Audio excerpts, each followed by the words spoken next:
서울 시민을 위한 정직하고 알찬 프로그램 10월 31일 화요일 정봉주의 품격시대 시작하겠습니다. 함께 하실 두 분의 전문가 먼저 소개해 올리도록 하겠습니다. 김헌식 대중문화평론가 나오셨습니다. 어서 오십시오. 네, 안녕하십니까. 네, 안녕하세요. 최민희 전 더불어민주당 의원님 자리하셨습니다. 어서 오십시오. 안녕하세요. 네, 안녕하세요.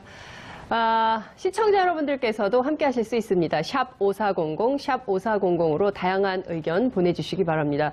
지금 현재 페이스북 라이브로도 함께 하실 수 있거든요. 주변에 널리 알리셔서 함께 토론에 참여할 수 있도록 여러분 함께 해주시면 좋을 것 같습니다.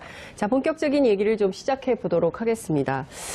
어제 이제 국회 이제 끝나갈 무렵인데요. 국정감사가. 과학기술정보통신위원회. 이름 너무 길어요. 국회 과학기술정보방송통신위원회. 방송 빼먹었습니다. 네. 이 회의에서 사실상 네이버 청문회가 이루어졌어요. 의원님 어떻게 보셨어요, 우선? 그러니까 일단 제가 이제 좀 신기했던 건 이해진 대표가 19대 때도 저희가 출석 요청을 많이 했는데 한 번도 나타난 적이 없습니다. 네, 그리고 좀 뭔가 은둔해 있는 느낌?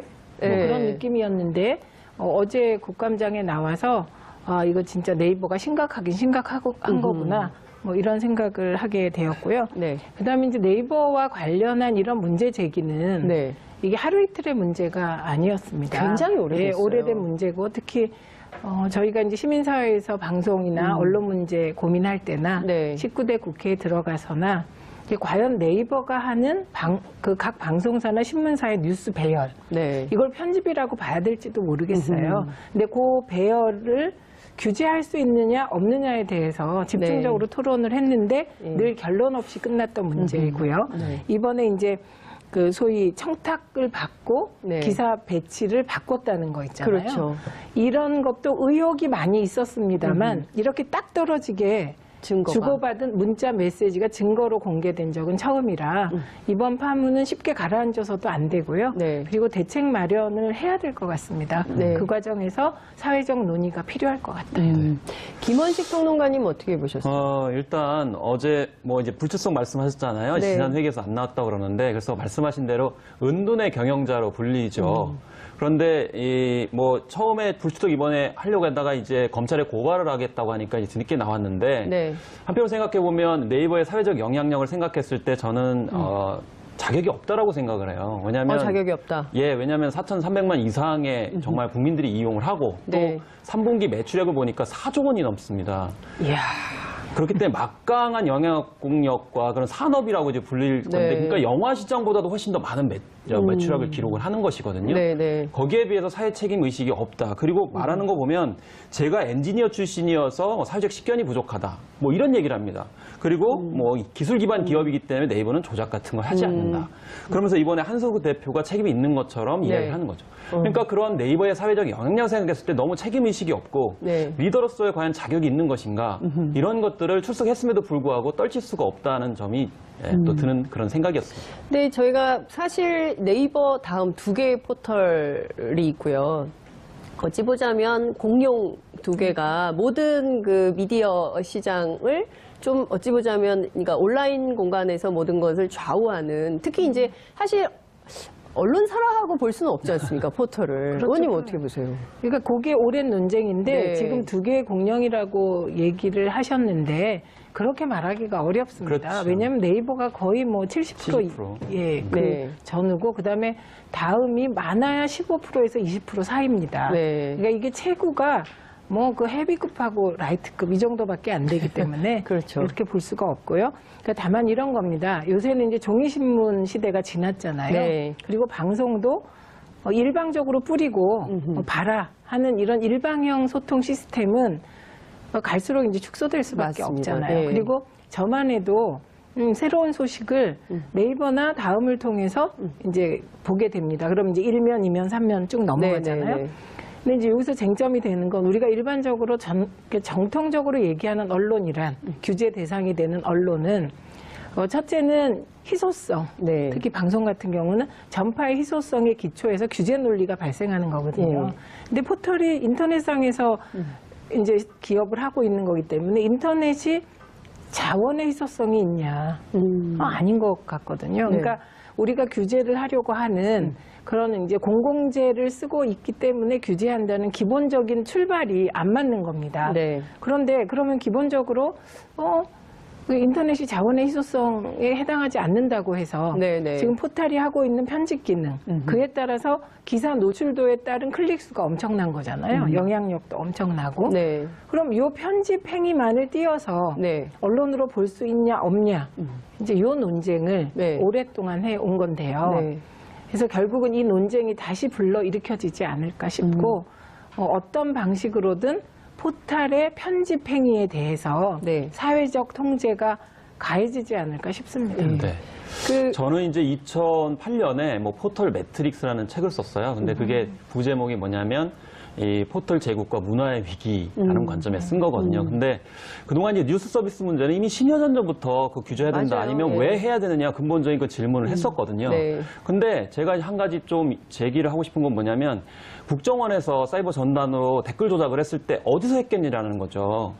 저는 네이버를 중심으로 했을 거라고 생각이 들고요. 네. 왜냐하면 거기에 엄청나게 많은 분들이 네이버 뉴스를 보지 않습니까? 네. 그러면 그 과정 속에서 과연 네이버는 그걸 알았는지 그런 것들 좀 한번 좀 봐야 되지 않나. 그래서 왜냐하면 많은 보도에서 댓글 조작을 했는데 어디서 했느냐. 주로 그럼 개별 사이트 들어가서 언론사 사이트 들어가서 했을까요? 언론사 사이트 댓글 잘 안 보잖아요. 그렇죠. 그 악플러의 심리가 사실은, 있어요. 네. 악플러 심리가 뭐냐면 주로 많은 사람들이 보는 데 가서 악플을 달거든요. 상대방 네. 인신공격하고 네. 사생활 폭로하고 조작을 하고 그렇기 때문에 왜 그러면 그런 조작이 어디에서 이루어졌겠느냐. 그건 네이버가 너무 덩치가 커졌기 때문에. 네. 그동안 규제나 혹은 근본적인 문제 제기 아직 하지 않았기 때문에 결국 이건 전체적인 문제, 네. 우리 어떤 국민들의 어떤 알권이나 이런 거에 다 영향을 미쳤다, 여론을 왜곡했다 이런 것까지 방치했기 때문에 문제가 불거졌기 때문에 이번에는 어떻게든지 간에 문제를 해결해야 된다고 저는 생각을 합니다.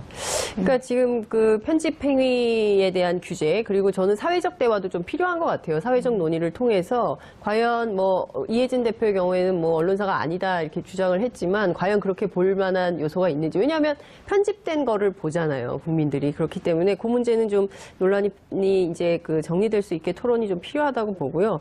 또 하나 지금 말씀 주신 대로 국정원의 그런 행위가 이뤄졌을 때 네이버가 알면서도 모르는 척 했을 가능성에 무게를 두고 말씀하신 거죠? 네, 아니면 아니면 함께 했을 가능성? 저는 뭐 팩트를 얘기하는 건 아니고 네, 여러 가지 네. 정황상을 봤을 때 네. 뭐 스포츠 연맹 정도에서 그렇게 얘기를 했는데 네. 기사를 그렇게 했다라고 하면 네. 당연히 되짚어 생각해 봤을 때 그런 관계성에 대해서 좀 수사를 해야 되지 않을까 이런 문제 제기를 하는 것이죠. 의원님 어떻게 보세요? 범죄 행위 아니에요 그러면? 네, 지금 이 말씀하셔서 저도 네. 이제 이걸 어떻게 바라봐야 할까 생각을 하게 되는데요. 네.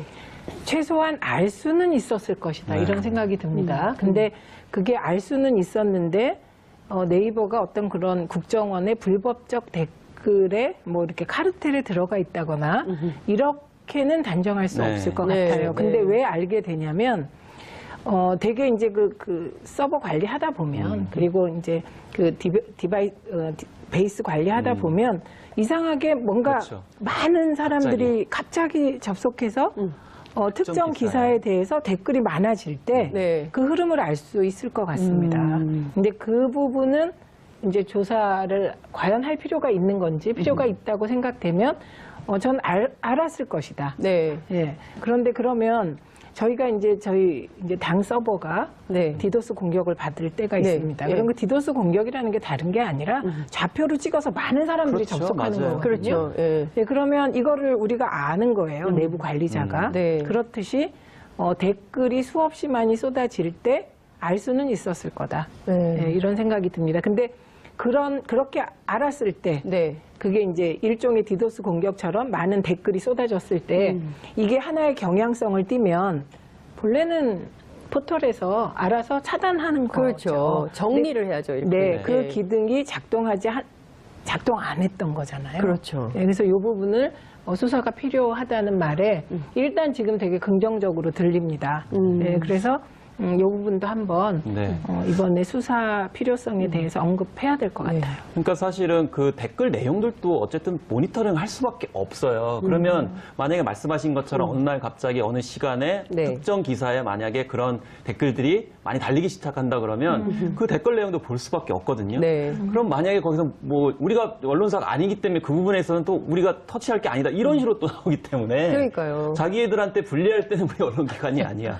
유리할 때는 우리도 언론 매체이기 때문에 네. 그렇게 과도하게 규제를 하면 안 된다. 이런 식의 편의주의 방식으로 그동안 네이버 뉴스 기능들이 성장을 해왔고 막강한 영향을 가지고 있었고 그게 정치적으로는 해악을 미쳤다라고 잠정적으로 그냥 추측을 하는 거죠. 그렇죠. 그러니까 제가 보면 사실은 굉장히 신문 중심의 신문과 텔레비전, 라디오 중심의 미디어가 인터넷 언론도 생기고 이 포털이 생기면서 이게 구도가 확 변화하면서 사실상 편집권을 행사를 했죠. 그러다가 많은 매체들이 문제 제기를 하면서 그냥 언론사를 통째로 올리면서 그렇지만 뭐 많이 본 뉴스, 뭐 무슨 댓글 많은 뉴스 뭐 이렇게 하면서 사실 편집권을 사실상 갖고 행사했던 그렇죠. 것은 맞다. 이것은 네이버 측에서 혹은 또 다음이나 이런 데서 인정을 좀 해야 될 것 같다는 생각이 지금 들고요. 또 하나 측면은 그 국정원 문제인데요. IP 추적하면 다 나오기 때문에 알고도 묵인했을 가능성이 있다면 이건 수사에서 단죄해야 되지 않을까요? 의원님 어떻게 보세요? 그러니까 지금 네. 이제 이게 네이버 얘기를 하다 보니 되게 중요한 포인트를 짚으신 거예요. 네. 그래서 이 부분은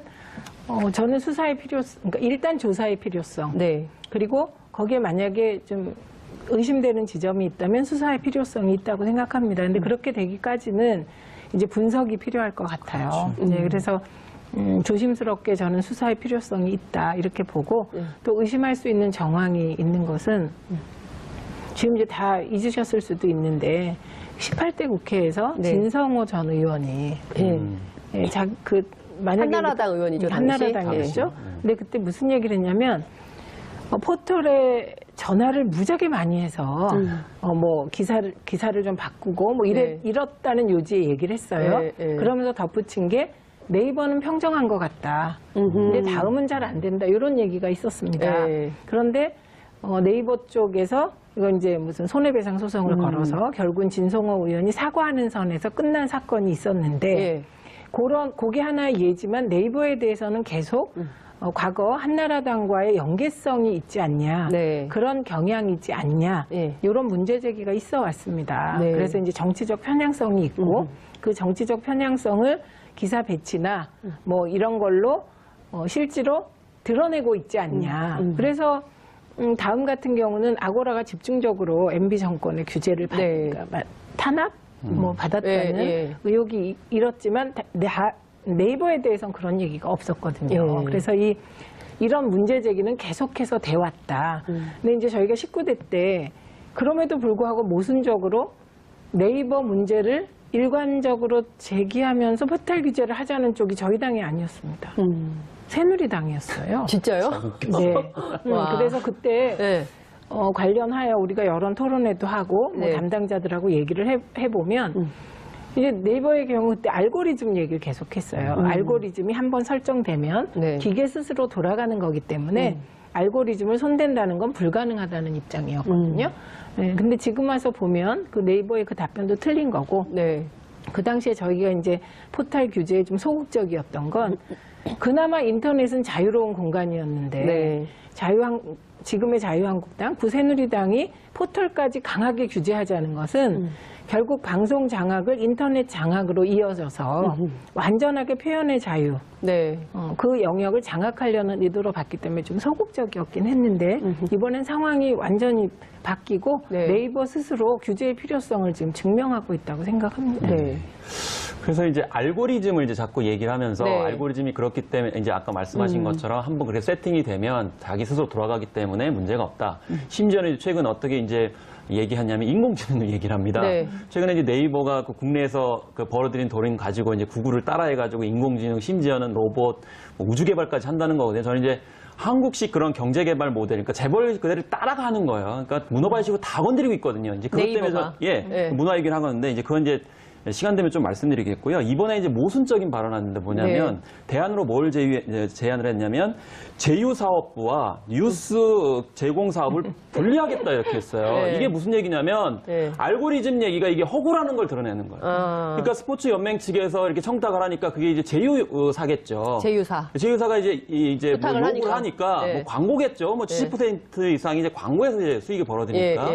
그러니까 결국에는 그 비판적인 기사인데 뭐 왜 우리 연맹에서 그 징계한 거에 관련돼 가지고 약하다고 오마이뉴스라고 기억을 하는데 그래서 왜 이렇게 그 보도를 그렇게 하느냐 그거 우리한테 불리하니까 좀 어떻게 조치해달라 그게 이제 카톡 내용 아니겠습니까? 결국엔 뉴스사업부한테 중간자가 그거를 해달라 이렇게 요구한 거 아니에요? 그러면은 그동안에 그런 일들이 한두 번이었겠냐고요. 조직 안에 이미 있는데 그렇기 때문에 알고리즘 자꾸 얘기하는 것 자체가 이미 모순이기 때문에 앞으로도 알고리즘 얘기는 더 이상 하지 않았으면 좋겠어요. 알고리즘 얘기는 더 이상 하지 마라. 근데 저는 이 부분에서 꼭 지적하고 싶은 게 바로 청탁이에요. 그러니까 사실 언론사에도 얼마나 많은 기사가 나가면 뭐 처음에는 뭐 기사를 빼달라고 얘기는 못하지만 논쟁을 막 하다가 나중에는 끝내는 다른 거 다 떠나서 그거 한 줄만 좀 빼주면 안 돼? 그런 얘기 하시는 거든요. 하지만 이제 그것 때문에 기자들이 그 뭐 편집국장하고 다투기도 하고 막 그런 일이 발생을 하는 건데 여전히 청탁 문화가 그 인터넷 공간에서도 활기를 치고 있는 거 아니냐. 최민희 의원님 이거는 좀 이상한 게 그런 거예요. 이제 김영란법이 통과되면서 이게 청탁 문화가 다른 곳에서는 거의 사라져가고 있습니다. 그렇습니다. 근데 그 사라져가는 순서를 보면 은밀하게 과거에도 진행됐던 쪽은 늦게 사라지겠죠. 근데 오히려 일선 학교에서 아이들이 승의 날에 선생님께 선물하던 문화는 먼저 사라지는 거거든요. 근데 이런 종류의 청탁도 엄밀히 얘기하면 언론사들이 이 김영란법 대상이잖아요. 그렇습니다. 그래서 다른 언론사는 해당이 될 수도 있는데, 그런데 언론사가 아니기 때문에 포탈은 빠져 있는 겁니다. 와, 이거 진짜 말이 안 되는 거죠. 넣어야 되는 거 아닙니까? 가장 강력한 영향력을 갖추고 있는 미디어인데. 근데 왜 빠졌어요? 포털 언론이 아니라는 이유로? 그러니까 김영란법에서 얘기하는 언론은 언론사로 규정된 데를 얘기하는 겁니다. 그래서 애초에는 공영방송만 넣으려고 했다가 이제 그 지역 소지역 언론들이 문제가 많다고 해서 언론 전체가 들어갔는데 포털은 어쨌든 지금까지도 언론으로 규정되고 있지 않기 때문에 그런 규제를 받고 있지 않은 거죠. 그러니까 제가 보기에는 이번에 제도적 개선 방안이 나오겠습니다. 물론 이제 이 사건 자체로는 조사해서 처벌할 영역은 처벌하고 그리고 제도적 대안도 만들어야 되고 뭐 이렇게 했지만 국민의당 송기석 의원에 따르면 네이버가 대선에도 개입을 했다 이렇게 주장을 하고 있거든요. 이거는 좀 어떻게 봐야 될까요? 김원식 평론가님 어떻게 보세요? 뭐 여러 가지 이야기가 나오고 있습니다. 뭐 여론조사 같은 경우에도 아니라는 성씨를 빼고 뭐 철수를 했다 뭐 이런 얘기도 하고요. 그래서 인위적으로 실검 같은 경우에도 문 후보 쪽을 키워줬다 이렇게 얘기를 하지 않습니까? 근데 저는 봤을 때 이거는 뭐 청탁을 해가지고 그걸 조작했다 이거는 생각이 들지 않고요. 포털의 행위 같은 경우에도 자의적으로 정치적인 역학구도에 따라서 자기식대로 저는 왜곡하는 게 분명히 있다고 생각이 들어요. 그래서 뭐 실검 자체가 저는 찬성하지는 않습니다. 그게 실제적으로 이제 우스개인데요. 예전에 이제 문화계 쪽에서는 실검 1위 연예인들을 캐스팅을 많이 했어요. 뭐 예를 들면 인기가 이제 많다고 콘서트 생각했어요. 아니면 영화, 심지어 드라마 이렇게 했었어요. 다 망했어요. 그게 무슨 얘기냐면 처음에 이제 진짜 다 망했어요? 실제 검색어가 이렇게 올라가잖아요. 그러면 이 보도 못한 거거든요. 세계에 실검이 어딨어요. 우리나라만 있는 거거든요. 그러다 보니까 평가 기준이 되는 거예요. 진짜. 이렇게 실검 1위 했는데 충성도가 높다, 흥한다. 그냥 안 가는 거죠. 왜냐하면 실검은 사실은 충성도라고 하는 경영학적 마케팅은 아무 상관이 없기 때문에. 이 마찬가지로 실검 1위 한다 안 한다 그건 별 의미가 없고요. 오히려 실제적으로 국민들이 얼마나 그 정치인에 대해서 지지를 하고 있는가가 사실 중요한 것이고 만약에 반영이 된다고 하면 그렇기 때문에 그런 실제적인 어떤 데이터와 실검과의 관계성을 탐구를 하면서 그것들 설득력 있게 문제 제기를 해야 되는데 단순히 뭐 몇 가지 징후가 우리 마음에 맞지 않는다고 그래가지고 정치적으로 모략을 하는 것은 네이버나 어떤 포털의 본질적인 문제들을 네. 건드리지 않는 것이다. 예를 들면 실검 왜 합니까? 이렇게 공격해야 된다고 저는 생각을 하는 거거든요. 네. 그럼 만약에 안철수 후보를 띄워주면 더 좋겠네요. 그런 식으로 하면 아무 말도 안 하는 겁니까? 그리고 당리 당략 관점에서 그렇게 자꾸 접근을 하니까 포털이 규제를 받지 않고 그건 공룡이 됐다, 괴물이 됐다 이렇게 생각해요. 그러니까 이 부분은 이제 저는 수용하면서 어떤 네. 문제의식을 갖고 있냐면 지금 네이버가 기사 배치를 청탁에 의해서 바꾼다든지 그다음에 실검에서 특정인이나 특정 어휘를 없앤다든지 이거 실제로 있었다는 겁니다. 네. 과거에. 그리고 네. 과거에 있었다는 거고 네. 그리고 내부 규칙에 네. 법령 관계나 행정적 법률적인 요청이 있을 때 네. 실검에서 그 어떤 특정 단어나 특정인을 없앨 수 있는 내부 규정이 있습니다. 그러니까 이게 자의적으로 네. 실검을 조작할 수 있는 근거가 내부 규칙에 있다는 거죠. 예, 이미. 네. 그래서 요거는 이제 지금 문제 제기가 맞고요. 네. 근데 이제 이게 말씀하신 거 맞아요. 당리당략적 접근을 하면 안 되는데 네. 이제 지금 문제가 되는 건 이제 오마이뉴스 기사는 프로축구 연맹 홍보팀장이 그렇죠. 청탁을 한 거잖아요. 네. 이런 일상적인 관계 그리고 때로 네이버의 스폰서가 될 수 있는 사람들과의 관계에서 네. 이제 청탁이 이루어지고 기사가 재배치되는 거는 네. 아까 네이버에서 얘기한 방송으로 치면 그 소위 편집국하고 네. 광고국을 분리하겠다 이 얘기한 거거든요. 그렇죠. 예, 그건 이제 불가능한데 네. 그거를 내부적으로는 대책이라고 얘기를 할 수 있는 거죠. 우리가 네. 보기에는 그건 말이 안 되지만, 근데 이제 정치권과의 관계에서 네. 문제가 될 때는 이거는 이제 방법이 네. 언론으로 규제하고 중립성을 요구하고 그럴 수밖에 없는 거거든요. 편집의 중립성. 네. 그래서 이 부분은 국회에서 이제 논의를 해주셔야 되는데 네. 이 대표적인 게 이명박 대통령의 아들 이시영이 사라졌다 이 사건이 또 있었어요. 언젠가부터 이시영 씨가 네이버에 이게 검색하면 안 네. 나옵니다. 네, 그래서 맞아요. 오늘까지도 안 나오고 있거든요. 근데 다음은 다 나와요. 네. 네. 그러면 이제 이게 왜 없어졌냐? 네. 그거 뭐 이런저런 얘기가 있지만 핵심은 이명박 대통령 쪽에서 네. 대통령 그 비서실을 통해서 네이버에 네. 뭐 아들까지 포털에 그렇게. 뭐 올리냐. 네. 그래서 빼달라고 해서 뺐다는 거거든요. 네. 근데 이제 거기에 대해서도 여러 가지 의혹이 일고 있어요. 그 네. 빼달라는 시점이 뭐 김무성 대표의 사위 마약 사건이 터진 바로 그 다음 날에 네. 뭐 없어졌다는 등. 그러니까 정치 권력은 그 얼마든지 네. 그 네이버에 청탁을 하고 네. 뭐 실검에서도 빼고 인물 검색에도 빼고 뺐다 네. 이렇게 추정되는 거잖아요. 네. 그리고 실제로 있었고 네. 그래서 이 부분을 차단하기 위해서는 그러니까 네이버가 어쨌든 편집 자체를 언론으로 보고 네. 언론사의 규제를 받게 하고 네. 그러는 수밖에 없지 않을까 싶습니다. 이건 이미 뭐 알고리즘을 공개하겠다든지 알고리즘을 무슨 위원회, 이게 외부 자문위원회를 통해서 들여다보겠다든지 네. 이걸로 해결할 수 없다는 건 이미 증명된 것 같습니다. 네, 그러니까 국민들이 잘 못 알아들을 거라고 생각해서 막 그렇게 얘기를 하시는 것 같은데 다 알거든요. 우리도 무슨 얘기인지. 그럼요. 알고리즘이 네. 뭐 어려운 말 같지만 그러니까요. 별건가요? 용어를 그냥. 이상한 걸 막 써요. 예, 네. 숫자 떠먹시키느라고. 1, 2, 3 배열하는 것도 알고리즘에서 배열이고. 그러니까 역시 제가 보기에는 그 어찌됐든 네이버라는 민간 회사잖아요. 그렇죠. 여기가 무슨 사기업이에요. 뭐 공기업도 아니고 그죠?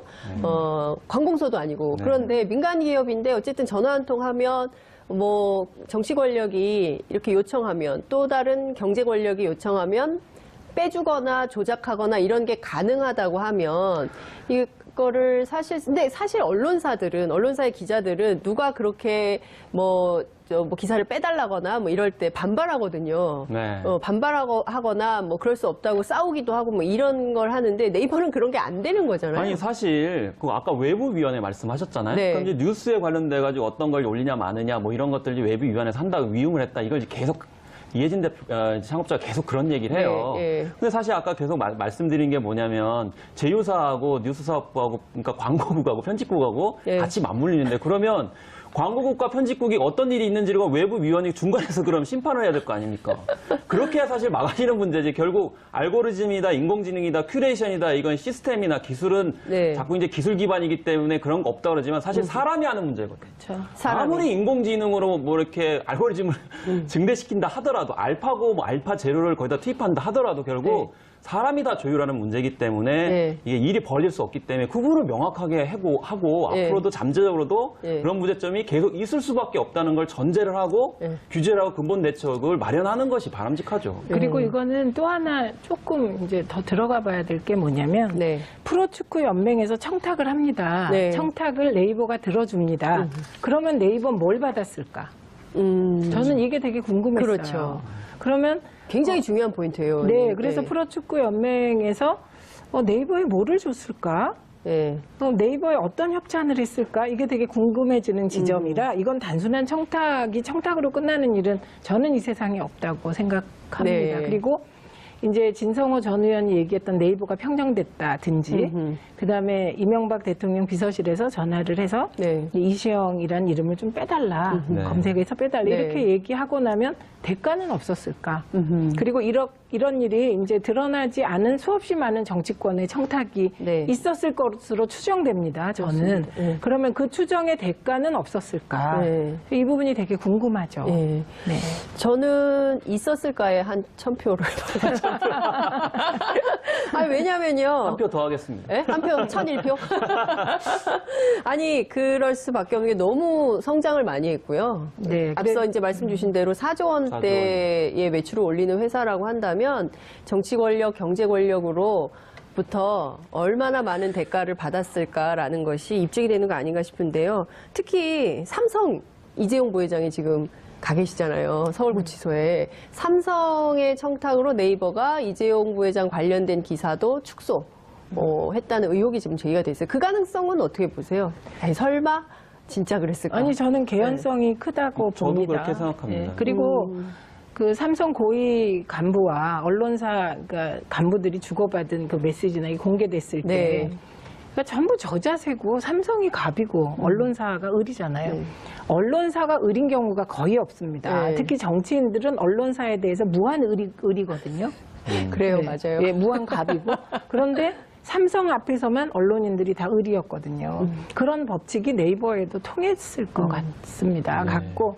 그래서 이거는 면밀하게 좀 모니터를 하고 그다음에 이게 이제 수사 의뢰를 할 수 있다면 수사 의뢰해서 이번에 밝혀야 될 것 같고요. 그다음에 이제 이 언론이나 방송 규제가 이게 바뀌어야 되는 거예요. 왜냐하면 지금 방송법이나 언론관계법은 신문이 절대 강자일 때 만들어진 신문법. 너무 오래됐죠. 그다음에 방송이 그 이후에 강자가 됐을 때 만든 방송법입니다. 그런데 지금은 그 광고 매출액도 포털 쪽이 굉장히 급격하게 그렇습니다. 신장하고 있거든요. 근데 이런 변화된 현실을 반영하지 않고 소위 우리가 올드 미디어라고 해요. 신문 방송은. 올드 미디어 중심의 규제로 새로운 매체 환경에 적응하고 그걸 적용하려는 건 전 넌센스인 것 같아요. 그래서 지금 그러니까 우리 다 솔직해져야 돼요. 우리가 언제 KBS 뉴스나 MBC 뉴스를 봐요. 네이버를 통해서 콕 찍어서 보지 않습니까? 저는 사실 요새 네이버보다도 오히려 페이스북이나 트위터에 올라오는 기사를 공유하면서 보는 사람들이 또 훨씬 많아졌어요. 그러니까 미디어가 굉장히 빠른 속도로 변화하고 있는데 우리 법 체제는 여전히 올드 옛날 미디어 중심. 올드 미디어 중심이다. 근데 이제 지금 말씀하신 것 중에 저는 뭐 팟캐스트나 그다음에 소위 SNS 이게 새로운 매체로서 1인 매체로서 커가고 있는 건 인정합니다만 이 네이버나 포탈은 포탈이잖아요. 그렇습니다. 그게 트위터와 SNS 영역을 전부 포괄하고 있습니다. 그래서 훨씬 크죠. 그래서 이제 저는 트위터나 등 SNS에 대한 규제는 되게 조심스러워야 한다고 생각해요. 왜냐하면 스마트폰이 있으니까 우리가 다 이제 1인 기자가 되고 1인 방송인이 될 수 있습니다만 수입이 없잖아요. 수입이 안 되죠. 영향력이 약하잖아요. 그렇기 때문에 지금은 이제 포털 규제까지 나아가 보는 게 지금 시대 흐름에 부합하는 거라고 생각합니다. 그래서 대체적으로 신문에서도 주로 포털을 규제하거나 문제점을 지적하기보다는 말씀하신 1인 미디어 이게 문제점들을 많이 지적해요. 근데 말씀하신 대로 영향력하고 돈이 안 돼요. 그러면서 삼성 문제를 다시 한번 좀 제 입장에서 말씀드리면 어차피 네이버는 70% 이상 광고 수입에 의존합니다. 근데 이번에 국감장에서 어떤 지적이 있었냐면 네이버 때문에 중소업체 그 상인들이 뭐 피해를 많이 봤다 이렇게 얘기를 하니까 거꾸로 이제 창업자가 뭐라고 했냐면 광고의 입장에서 봤을 때는 중소 하시는 분들이 오히려 이득을 봤다 이렇게 얘기를 하는 거예요. 근데 생각을 해보시죠. 광고 시장에서 삼성은 굉장히 큽니다. 그럼요. 일반 매체들도 삼성의 그 광고 이제 그 액수 때문에 꼼짝을 못하는 경우가 상당히 많거든요. 그러면 네이버도 상당히 짐작해보면 엄청난 광고 물량을 삼성에서 네. 받을 거로 짐작이 돼요. 그렇기 때문에 아까 말씀하신 것처럼 대가가 뭐냐라고 했을 때 저는 광고도 굉장히 많이 받았을 것으로 예측이 되기 때문에 네. 뭐 어떻게 현무 뭐 그런 어떤 다른 어떤 것들을 준 게 아니고 저는 광고를 몰아줬을 가능성이 높다. 그래서 그 부분을 조금 봐야 되지 않겠는가 이런 생각이 단가가 듭니다. 다를 수 있겠죠. 네, 단가도 다를 다음하고 거고요. 비교해서 영향력이 크고 워낙 많이 이용하는 포털이기 때문에 광고 단가가 다를 것이고 일반 매체들도 사실 대한민국 언론 가운데 삼성으로부터 자유로운 매체가 없습니다. 없고 이제 우리가 얘기하는 진보 네. 신문들조차 네. 그렇죠. 삼성에서 자유롭지 않다고 보는데 네. 지금 말씀하실 때 갑자기 1인 미디어의 규제는 얘기하는데 그러니까요. 그 사이에 포털이 빠졌다 이런 맞아요. 얘기였잖아요. 근데 이게 포털이 이제 1인 미디어는 그럼에도 불구하고 내가 생산하는 거잖아요. 네. 내가 생산해서 쓰니까 네. 이게 생산 기능이 들어가 있으니까 맞습니다. 규제하자 이렇게 나오는 겁니다. 네. 근데 이제 한때 포털에서 자기들도 생산하겠다 이랬었던 적이 맞아요, 있어요. 맞아요. 근데 그때 왜 포기를 하게 됐냐? 네. 생산하는 즉시 규제가 들어가기 때문에 결국 이제 포기하게 된 것이거든요. 그래서 이게 이제 그 미디어 간에도 굉장히 크고 작은 전투도 벌어지고 전쟁도 벌어지는데 네. 우리가 참여정부 때는 방송과 신문이 극명하게 전투를 치르는 걸 본 거거든요. 네. 그때 이제 조중동이 의제 설정하는 데 대해서 공영방송인 KBS가 시사투나잇 같은 걸 두고 의제 설정을 하겠다고 나서니까 이 보수신문이 시사투나잇을 집중적으로 규제합니다. 맞습니다.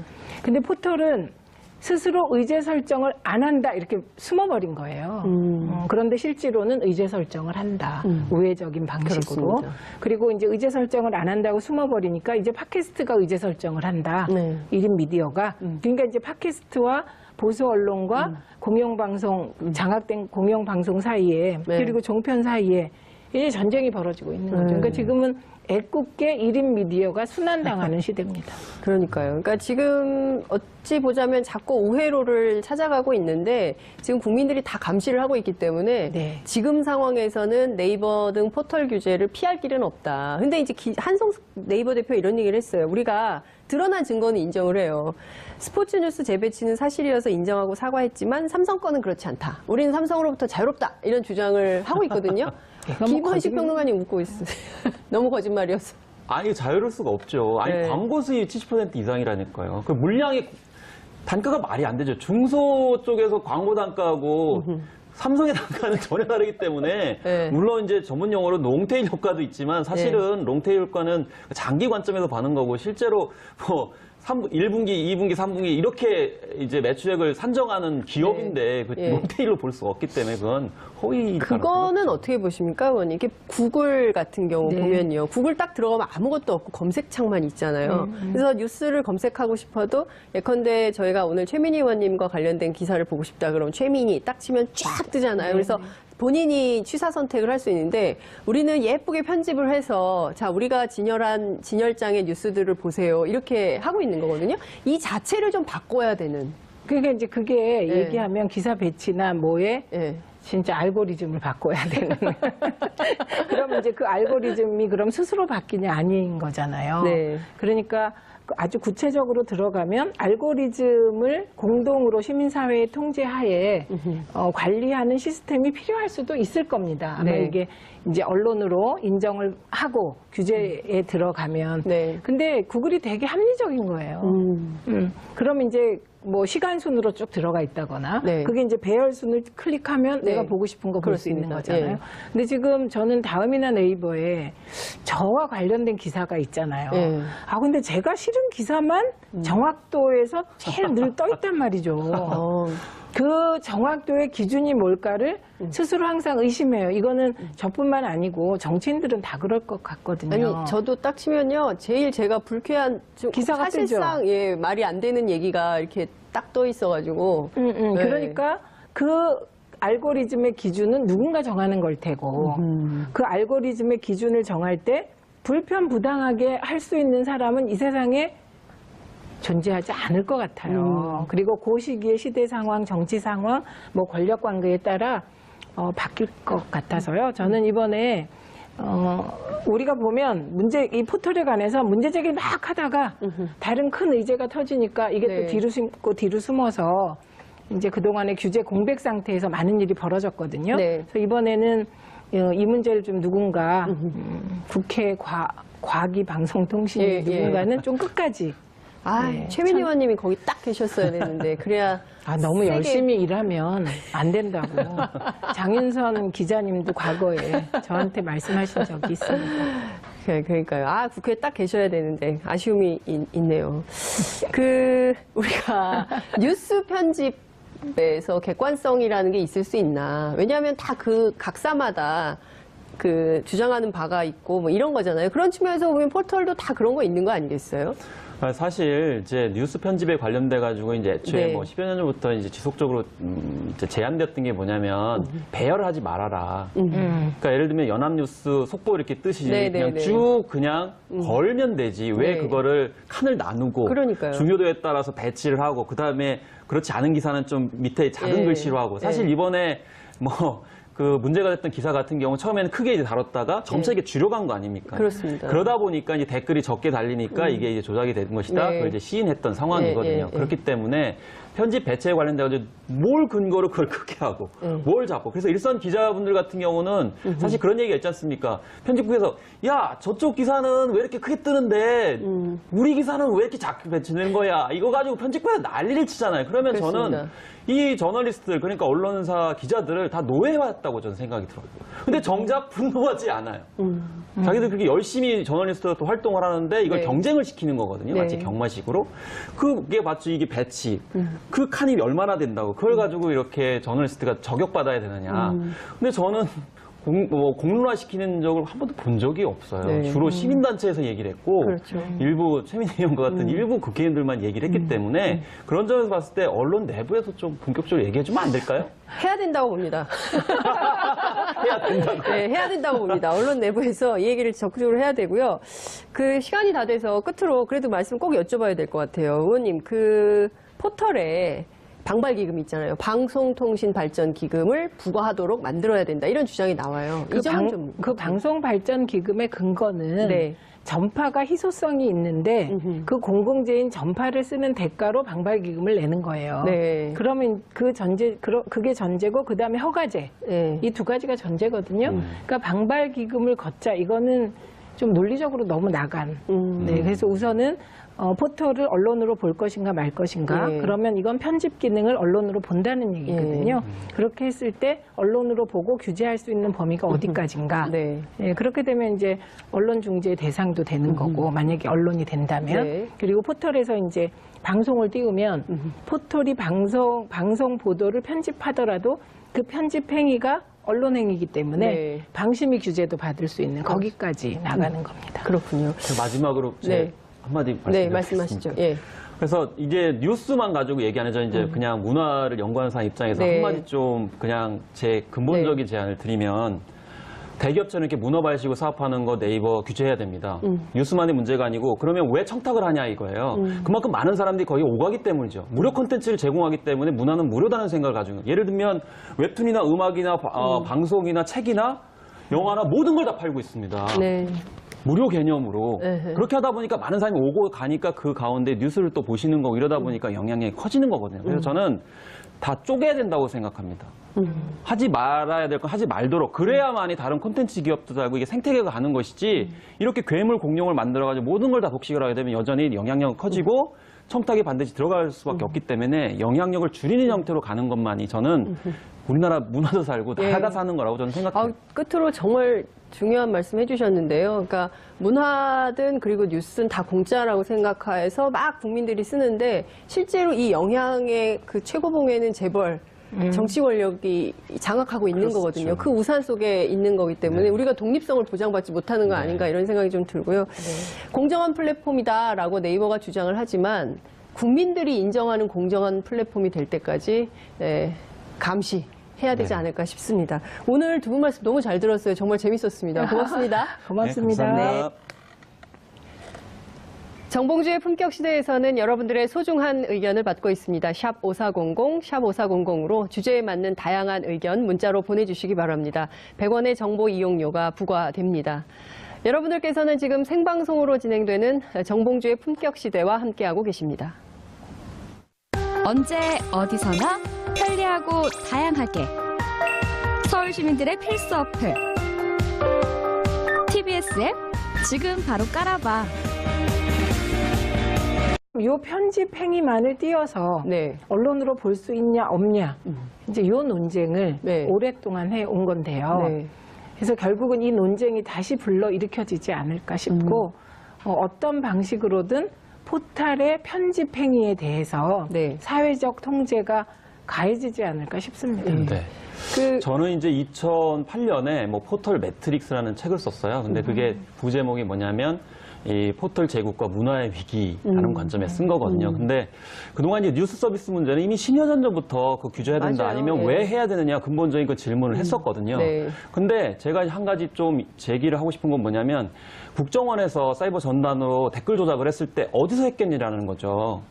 저는 네이버를 중심으로 했을 거라고 생각이 들고요. 네. 왜냐하면 거기에 엄청나게 많은 분들이 네이버 뉴스를 보지 않습니까? 네. 그러면 그 과정 속에서 과연 네이버는 그걸 알았는지 그런 것들 좀 한번 좀 봐야 되지 않나. 그래서 왜냐하면 많은 보도에서 댓글 조작을 했는데 어디서 했느냐. 주로 그럼 개별 사이트 들어가서 언론사 사이트 들어가서 했을까요? 언론사 사이트 댓글 잘 안 보잖아요. 그렇죠.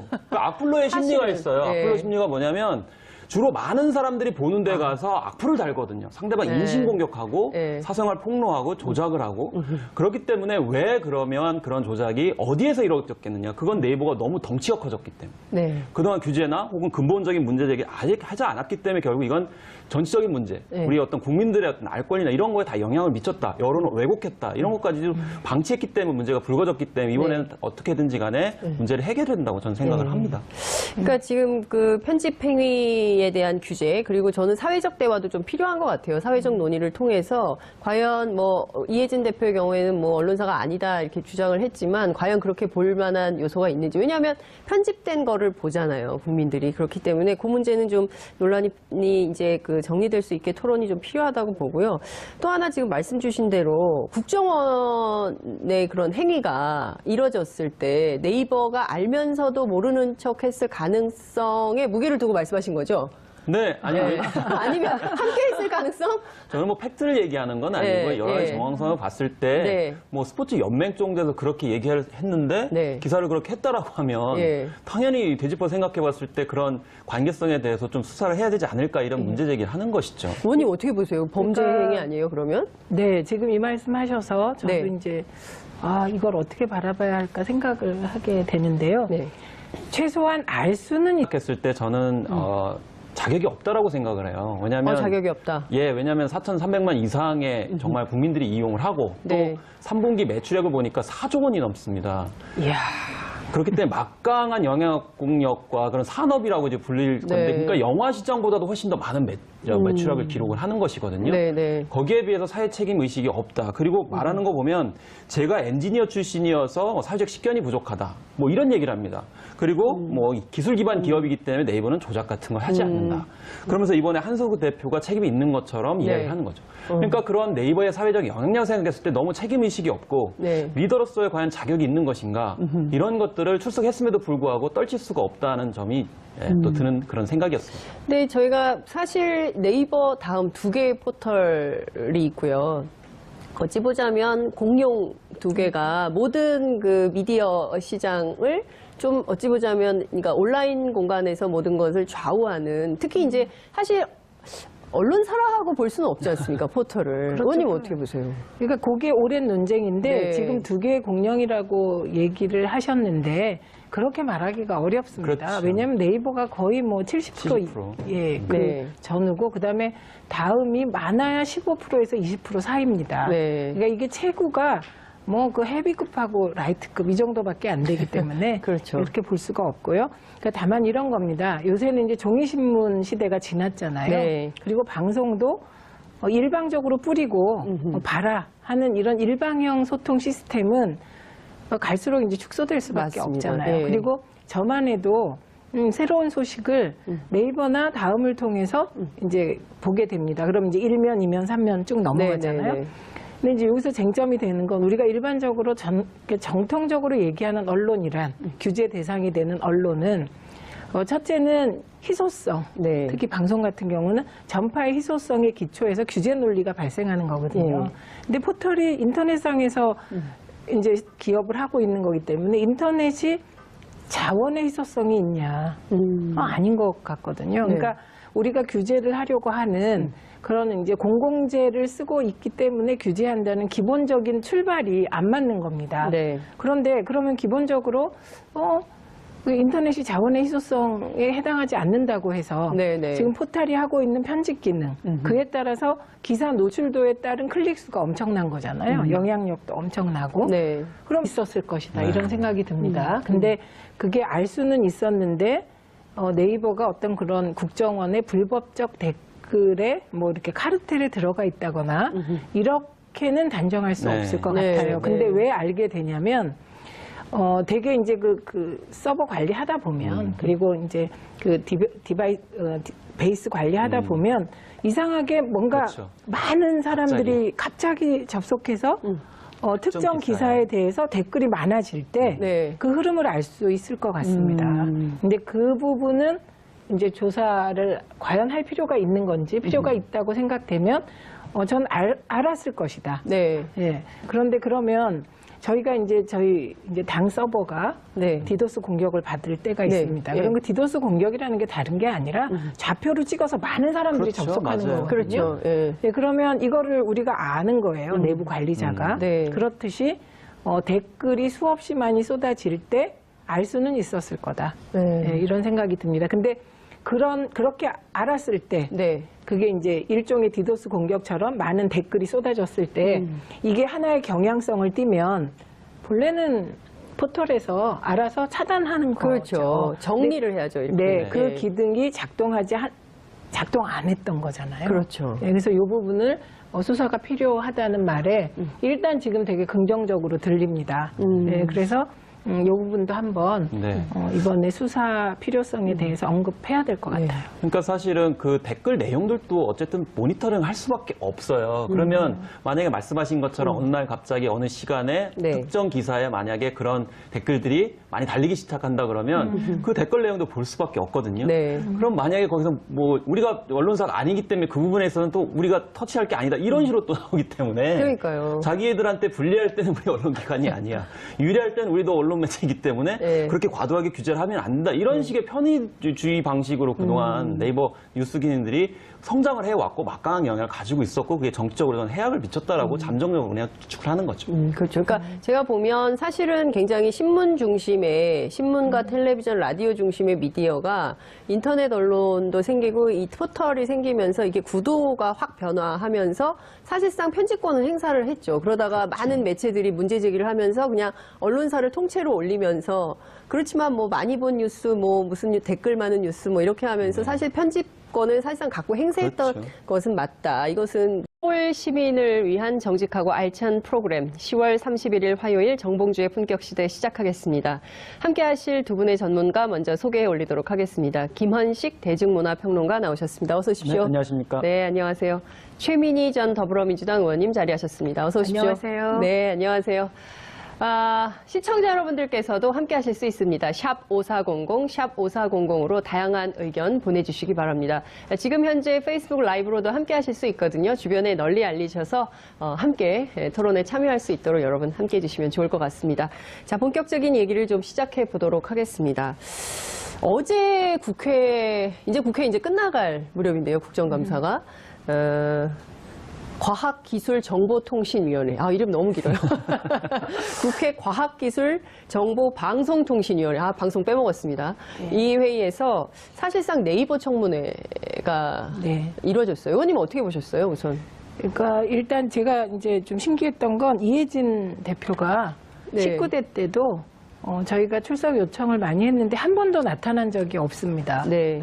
그리고 좀 뭔가 은둔해 있는 느낌? 뭐 네. 그런 느낌이었는데 어제 국감장에 나와서 이거 진짜 네이버가 심각하긴 심각한 거구나. 뭐 이런 생각을 하게 되었고요. 네. 그다음에 이제 네이버와 관련한 이런 문제 제기는 네. 이게 하루 이틀의 문제가 아니었습니다. 굉장히 오래됐어요. 네, 오래된 문제고 특히 저희가 이제 시민사회에서 방송이나 언론 문제 고민할 때나 네. 19대 국회에 들어가서나 이게 과연 네이버가 하는 각 방송사나 신문사의 뉴스 배열 네. 이걸 편집이라고 봐야 될지도 모르겠어요. 근데 그 배열을 규제할 수 있느냐 없느냐에 대해서 집중적으로 토론을 했는데 늘 결론 없이 끝났던 문제이고요. 네. 이번에 이제 그 소위 청탁을 받고 네. 기사 배치를 바꿨다는 거 있잖아요. 그렇죠. 이런 것도 의혹이 많이 있었습니다만 이렇게 딱 떨어지게 증거가. 주고받은 문자 메시지가 증거로 공개된 적은 처음이라 이번 파문은 쉽게 가라앉아서도 안 되고요. 네. 그리고 대책 마련을 해야 될 것 같습니다. 네. 그 과정에서 사회적 논의가 필요할 것 같아요. 김원식 평론가님 어떻게 보셨어요? 일단 어제 뭐 이제 불출석 말씀하셨잖아요. 네. 지난 회기에서 안 나왔다고 그러는데 그래서 말씀하신 대로 은둔의 경영자로 불리죠. 그런데 이 뭐 처음에 불출석 이번에 하려고 하다가 이제 검찰에 고발을 하겠다고 하니까 이제 뒤늦게 나왔는데 네. 한편으로 생각해 보면 네이버의 사회적 영향력을 네이버 측에서 혹은 또 다음이나 이런 데서 인정을 좀 해야 될 것 같다는 생각이 지금 들고요. 또 하나 측면은 그 국정원 문제인데요. IP 추적하면 다 나오기 때문에 알고도 묵인했을 가능성이 있다면 이건 수사에서 단죄해야 되지 않을까요? 의원님 어떻게 보세요? 그러니까 지금 네. 이제 이게 네이버 얘기를 하다 보니 되게 중요한 포인트를 짚으신 거예요. 네. 그래서 이 부분은 저는 수사의 그러니까 일단 조사의 필요성. 네. 그리고 거기에 만약에 좀 의심되는 지점이 있다면 수사의 필요성이 있다고 생각합니다. 근데 그렇게 되기까지는 이제 분석이 필요할 것 같아요. 네, 그래서 조심스럽게 저는 수사의 필요성이 있다 이렇게 보고 또 의심할 수 있는 정황이 있는 것은 지금 이제 다 잊으셨을 수도 있는데 18대 국회에서 네. 진성호 전 의원이 만약에 한나라당 의원이죠, 당시? 한나라당이었죠. 근데 그때 무슨 얘기를 했냐면 포털에 전화를 무지하게 많이 해서 뭐 기사를 좀 바꾸고 뭐 네. 이렇다는 요지의 얘기를 했어요. 네, 네. 그러면서 덧붙인 게 네이버는 평정한 것 같다. 근데 다음은 잘 안 된다. 이런 얘기가 있었습니다. 네. 그런데 네이버 쪽에서 이건 이제 무슨 손해배상 소송을 걸어서 결국은 진성호 의원이 사과하는 선에서 끝난 사건이 있었는데 예. 그게 하나의 예지만 네이버에 대해서는 계속 과거 한나라당과의 연계성이 있지 않냐, 네. 그런 경향이 있지 않냐, 예. 이런 문제 제기가 있어 왔습니다. 네. 그래서 이제 정치적 편향성이 있고 그 정치적 편향성을 기사 배치나 뭐 이런 걸로 실제로 드러내고 있지 않냐. 그래서 다음 같은 경우는 아고라가 집중적으로 MB 정권의 규제를 네. 탄압 뭐 받았다는 예. 의혹이 일었지만 네이버에 대해서는 그런 얘기가 없었거든요. 예. 그래서 이런 문제 제기는 계속해서 돼 왔다. 근데 이제 저희가 19대 때 그럼에도 불구하고 모순적으로 네이버 문제를 일관적으로 제기하면서 포털 규제를 하자는 쪽이 저희 당이 아니었습니다. 새누리당이었어요. 진짜요? 네.